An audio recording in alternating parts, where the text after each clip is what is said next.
पलटो वापस अपने उस माजी की तरफ जो बड़ा रोशन माजी था, ताकि तुम्हारा मुस्तकबिल भी रोशन हो और हाल भी रोशन हो।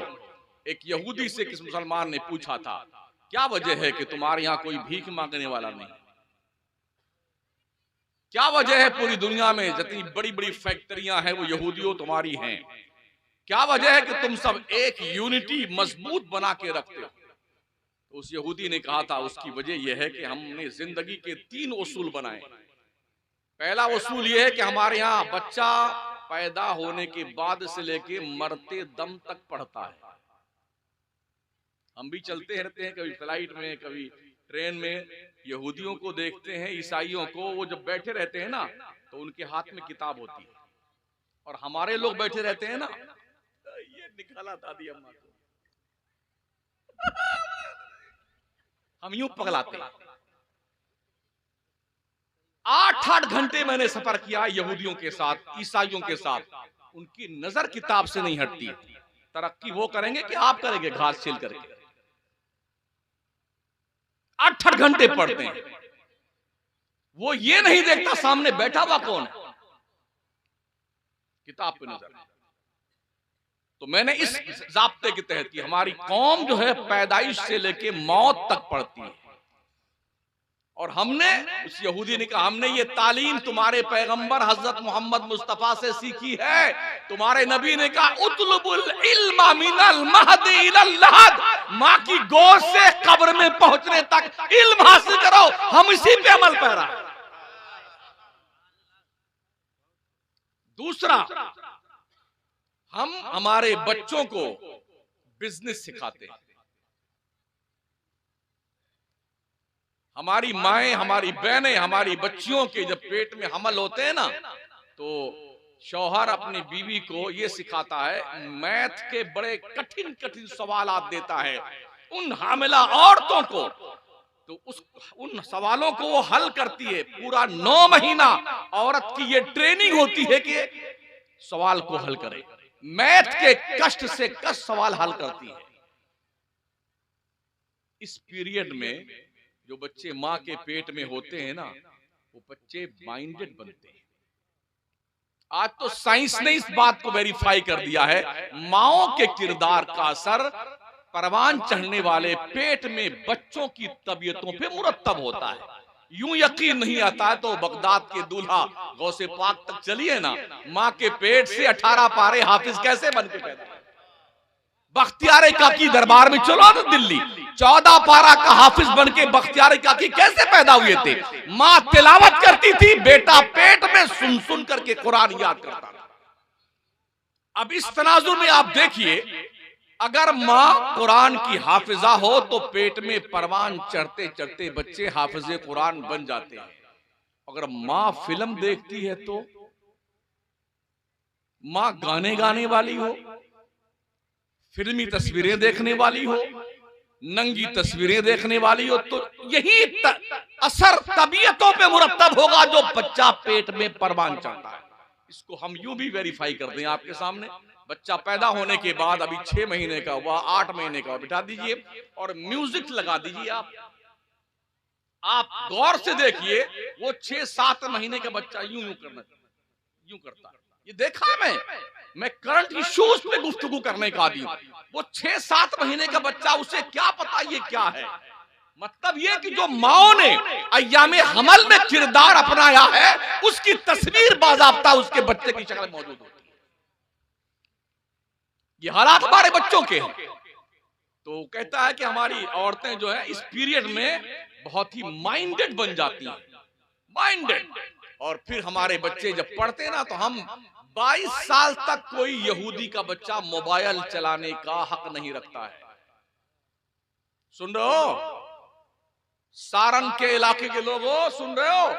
22 साल तक यहूदी बच्चे और बच्चियां मोबाइल नहीं चला सकते हैं। हमारे यहाँ 6-7 महीने का बच्चा हो गया, बहुत रो रहा है तो माँ को पता है मोबाइल चालू,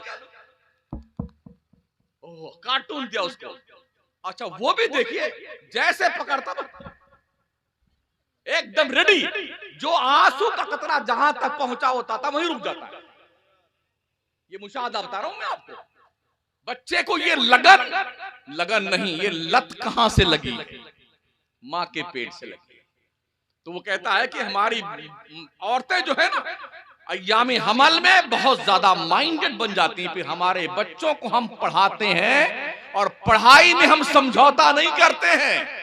जो खाना है खाओ, पियो, पहनो, तालीम में कोई समझौता नहीं। और हमारे अगर मौलाना साहब ने मार दिया ना तो अब्बा तो बाद में आएंगे, होम मिनिस्टर पहले तशरीफ लाती है। अरे तेरा बाप का खाता है मेरा लड़का, तेरी हिम्मत कैसे है मेरे गुड्डू को मारने की? बेचारा मौलवी क्या करे? या तो मार के पढ़ाए या गुड्डू की अम्मा की जो है ज़रबे बर्दाश्त करे। तो मौलवी भी चुप, जैसी तेरी दाल भात वैसी मेरी फातिहा, चल तेरी ऐसी कैसी, पढ़ चाहे चूल्हे भाड़ में जा। ये माहौल है। तो यहूदी कहता है कि हमारे यहाँ बच्चों को हम पढ़ाते हैं और पढ़ा करके बच्चों को बिजनेसमैन बनाते हैं। नौकरी लेने वाला नहीं, नौकरी देने वाला बनाते हैं अपने बच्चों को हम। इसलिए पूरी दुनिया में फैक्ट्रियां सबसे ज्यादा हमारी। कहा तीसरी बात क्या है? तो कहा तीसरी बात यह है कि दुनिया के नक्शे पे यहूदी नाम का कोई कैंडिडेट कहीं भी बसता है। हमारा नेटवर्क इतना मजबूत है, हम किसी को छोड़ते नहीं है, जोड़ कर रखते हैं, जोड़कर। उसका राबता जो दुनिया के नक्शे पे कहीं भी यहूदी होता है, हर यहूदी के साथ उसका संपर्क रहता है। यहां तक कि कोई अरब खरबपति यहूदी बन जाए तो धर्म की बाउंड्री से बाहर जाने का उसे हक नहीं है। हम अपने गरीब यहूदियों को कोऑपरेट करते हैं, सपोर्ट करते हैं, ताकि हाथ फैलाने वाला न बने, देने वाला बने। ये 3 सबूत हमने तुम्हारे नबी से सीखे हैं। कि तुम्हारे नबी ने कहा है ना, माँ की गोद से लेके कब्र में पहुंचने तक इल्म हासिल करो। और तुम्हारे नबी ने फरमाया ना, अल्लाह ने बरकत के 9 हिस्से तिजारत में रखे हैं, 1 हिस्सा नौकरी में रखा है बरकत का। तुम्हारे नबी ने यह फरमाया है ना कि एक दूसरे के साथ मोहब्बत से पेश आया करो। कुल्लु मोमिनिन इख्वा, हर मुसलमान भाई भाई है। कोई तुम्हारा मुसलमान दूसरे गरीब मुसलमान सगे भाई को कोऑपरेट नहीं करता है। एक भाई बहुत मालदार हो गया, एक बहुत गरीब हो गया, तो मालदार भाई क्या चाहेगा? अगर ये बेचे अपना मकान तो जल्दी से खरीद लो, ये गरीब भाई यहां से कहीं और चला जाए, ये गरीब भाई कहीं और चला जाए। मदद करना तो दूर की बात, उस मालदार भाई की बेगम साहिबा भी टून कसती रहती हैं अपने देवर और अपने जेठ पर। गरीब कहीं का, ये हमारी सोच है। अगर अल्लाह ने तुम्हें मालदार बनाया तो मंगतो कान खोल के सुन लो। अल्लाह इरशाद फरमाता, या अय्युहन्नास अंतुमुल फुकराओ इलल्लाह, ए लोगो तुम सब के सब भिखारी हो अल्लाह के दरबार के। भिखारियों, भिख मंगो, तुम्हें हक नहीं पहुंचता है, तुम जमीन पर इतराते हुए चलो। कौन नहीं मांगता है अल्लाह के दरबार? हम सब मांगते हैं अल्लाह के दरबार के। तो अल्लाह ने अगर दौलत दी है तो पगला जाते हो, दिमाग खराब हो जाता है। हमने देखा है कोऑपरेट करना तो दूर की बात, लोग अपने उस महल्ले से दूसरे महल्ले मकान ले लेते हैं जहां पर ढंग से रहें, शान से रहें। बोलने का लबो लहजा बदल जाता है, चलने फिरने का अंदाज बदल जाता है, खाने पीने की एक्टिविटीज जो है काबिले दीदनी होती हैं।